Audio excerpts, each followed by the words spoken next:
There once was a man who felt lost. He felt that he did not know what his life was all about, or how he could or should connect with the holy force of creation. He asked all of his friends and his neighbors what he should do. But everyone he talked with gave him a different answer. Some said that he must read some sacred books and do as they say. Some told him that he must go to the temple and perform the rituals as the monks did. Some told him that he must meditate 5 hours every day. But one day, a neighbor told him about a mystic mountain far to the west and on that mountain was supposedly a sage who was said to be very wise. The neighbor said, maybe the sage could tell you the meaning of life and how you can best connect with the holy force of creation. The man decided to do what he had been told about going to the mountain and finding a sage. So he set off on the journey, and he walked for many, many days. On his journey, he saw many things. Beautiful streams tumbling over rocks. Animals playing with each other. Shooting stars. Fields of wildflowers. And he experienced many things. He experienced the hot sun beating down on him. Thirst. High winds. Heavy rains. Briar bushes that cut his legs. But he finally got to the mystic mountain, climbed the rocky path to the top, where he found a very old man sitting on a large, flat rock, staring out into the forested valley below and the mountains in the distance. The traveler was so profoundly taken in by seeing this old man sitting there very quietly that he fell to the ground and touched his forehead to the dirt in respect. The old man finally looked at him and said, "Get up. There's no reason to lie on the ground like that, and besides, it's hard talking to someone in that position. So come, sit beside me." The older man asked the traveler where he had come from and what he had seen and experienced and what he had learned. Then he asked the traveler why he had come this great distance, and the traveler replied, "I have come to find what is the meaning of life and what is the right way to connect with the holy force of creation. I have been told that you can tell me that." The old man sat quietly for a moment and looked at the traveler and said, "I do not know that. I only know that you may now decide to continue to travel and experience things, or you may stop your travels and stay here in this place where people have told you to go." My guess, actually, I pretty well know that if we were the travelers, or most of us were the travelers in that story, most of us would probably thank the old man and leave to continue to travel. I know that because this room is filled with religious seekers wanting to explore new ideas and philosophies. That's why you are part of this liberal religious faith tradition that from our founding days, almost 2 centuries ago, we have embodied the liberal religious mindset. We have always looked to science and philosophy and other religions to obtain new information and to incorporate that new information into our religious experience, into our religious practice, into our religious perspective. From our founding days, we have been intellectual and spiritual travelers on a journey of religious discovery. Now, we know that Unitarian Universalism is understood to be a liberal religion. So this Sunday, as the first in a series that I'm going to do this year on different religious perspectives and theologies, I'm inviting us to re-explore what it means when we say that we are a liberal religion. So that if we get one of those, "So I understand you all are liberals in your church," type question right after the "So what do Unitarians actually believe?" question, you can describe to the questioner that this means, no, we do not all support the left-wing political agenda, and just because we support the separation of church and state, we are not behind a campaign to destroy the traditional moral order of this society, as Attorney General Barr just claimed the other day. I'd also like us to consider, as liberal religionists, what we can act, or how we can act in the secular world based on our liberal religious perspective. So this term, liberal religion, came into the religious lexicon early in the 19th century. And it was most often applied to the emerging Unitarian faction within the New England Congregational Church that had a Calvinist theology.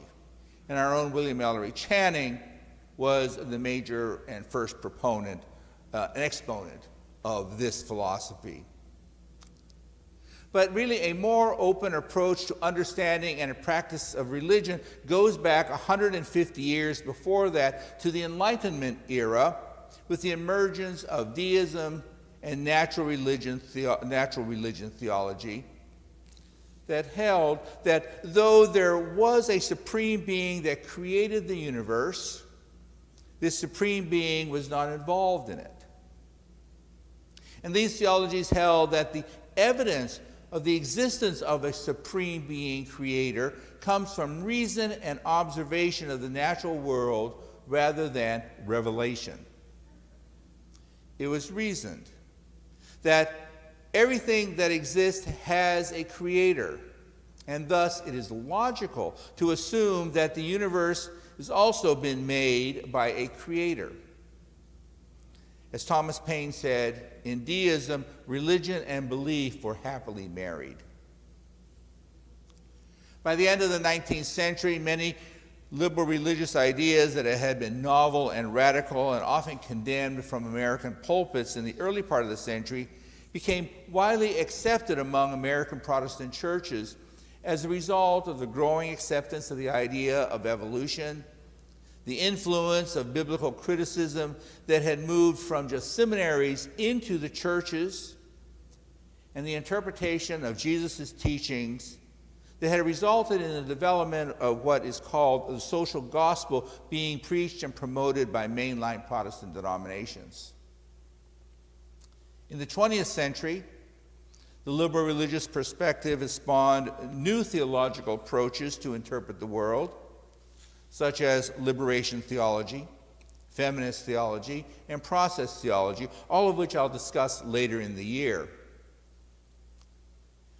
And it also gave energy to the emergence of some very conservative theological counter-movements, such as what has become known as fundamentalism, the perspective that there are absolute biblical truths that are deemed fundamental for an individual to believe in order to be called a person of faith, and neo-orthodoxy, the theological stance that reasserted that the revelation of God's existence came from God.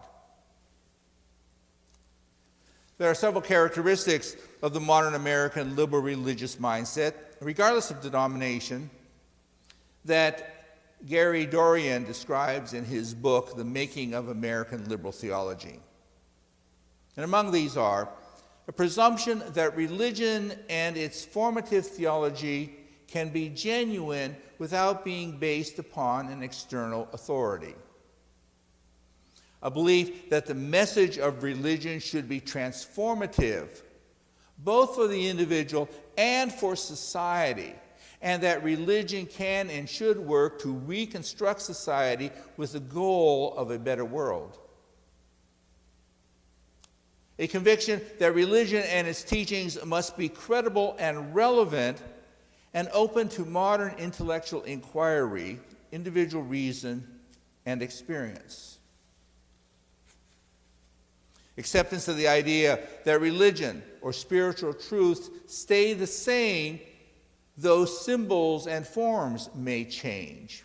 And religious writings such as the Bible or religious teachers are just vehicles to describe a truth and should not be mistaken as truth itself. They are, as Thich Nhat Hanh would say, a finger pointing at the moon, not the moon.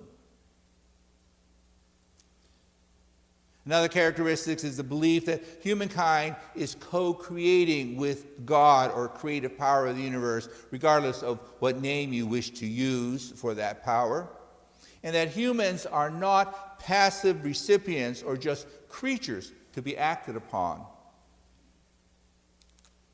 There's also a conviction that modern and scientific ideas can be embraced and should be incorporated into religious or spiritual understandings. Another characteristic is that an openness to accept alternative understandings of social and cultural issues, such as sexual orientation, divorce, contraception, and other matters that are regularly railed against by conservatives. There's an openness to alternative spiritual practices such as Eastern meditation or Wiccan ceremonies. And finally, there is a faith that life is not directed moment by moment by a supreme being. So that when bad things happen, a liberal religionist knows that they have occurred because of natural events or natural forces, and that are not happening as a piece of some gigantic cosmic puzzle that's being put in place to fulfill some unknown plan. So with this attitude about religion, we can rightfully ask, what does it mean to live in the modern world being a religious person with a liberal faith perspective? Now, specific religious beliefs and practices will depend upon the religious tradition a person may be following. But there are some general attitudes and approaches that incorporate a liberal faith perspective into daily living. To live with a liberal religious mindset means to live and use our religious convictions as a yardstick to evaluate ours and other actions. While a person with a liberal religious mindset may not necessarily hold to what is considered by many people as Orthodox Christian or Jewish religious beliefs, a liberal religious person recognizes that having a faith by which to live, a faith in something, is important. And it means to draw upon their religious teachings and beliefs when making judgments about or taking actions on matters of public policy or corporate or government behavior. Having a liberal religious mindset and living in our world means to understand that the term person of faith is an inclusive term, not only reserved for the religious right.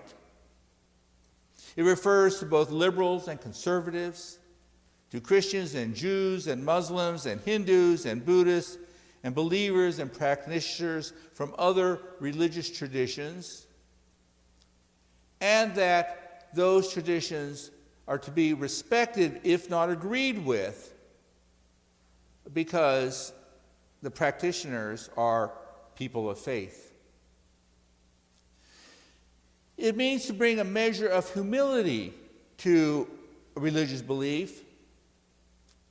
And while we may choose to follow the teachings of a particular text, the Bible, the three sutras of Buddhism, the Tao, the Wiccan Book of Shadows, or writings from our own Unitarian and Universalist traditions, we don't claim to have the only truth or the direct line to the divine. And we can respect, if not adhere to, the teachings of others. Functioning in society with a liberal religious mindset means being concerned about the poor and the needy and giving a fair shake to all.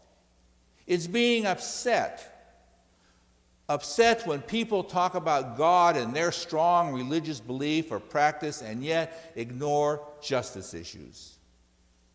When people cloak themselves in religion and ignore mercy, it strikes us as blasphemous.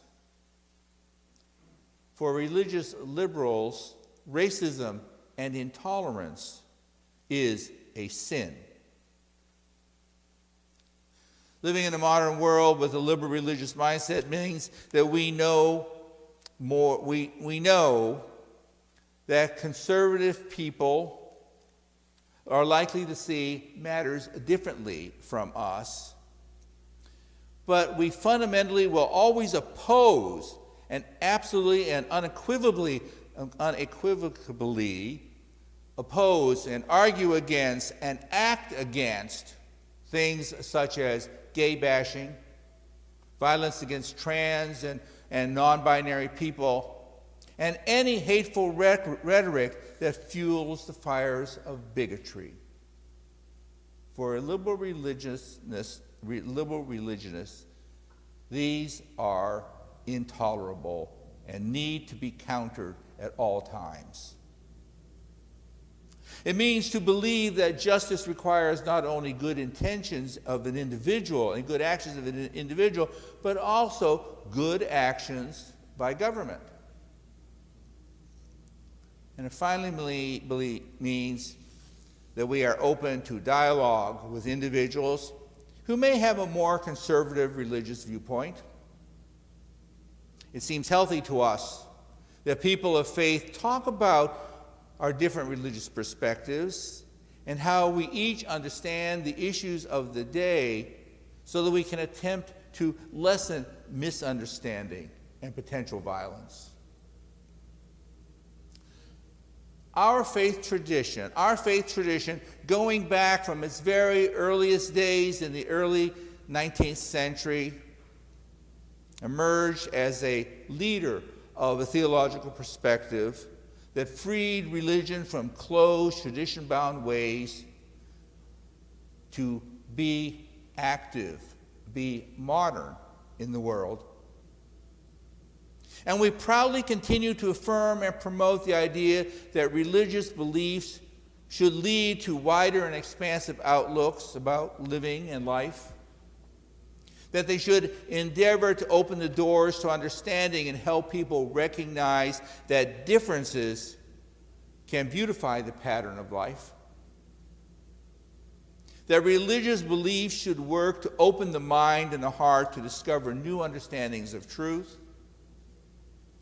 that they should nurture self-confidence and enrich the feeling of personal worth, and that intellectual freedom should promote and engender ideas of pride rather than denigrate people.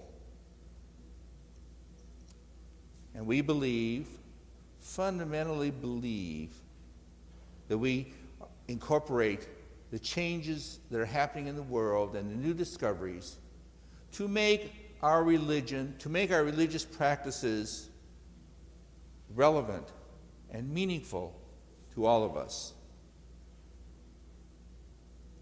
So let's embrace our liberal identity. Let's not be afraid of the word liberal that is somehow going to drive people away, because it is a wonderful word. It is a wonderful perspective. It is a good thing for us, and it's a good thing for the world. So be it.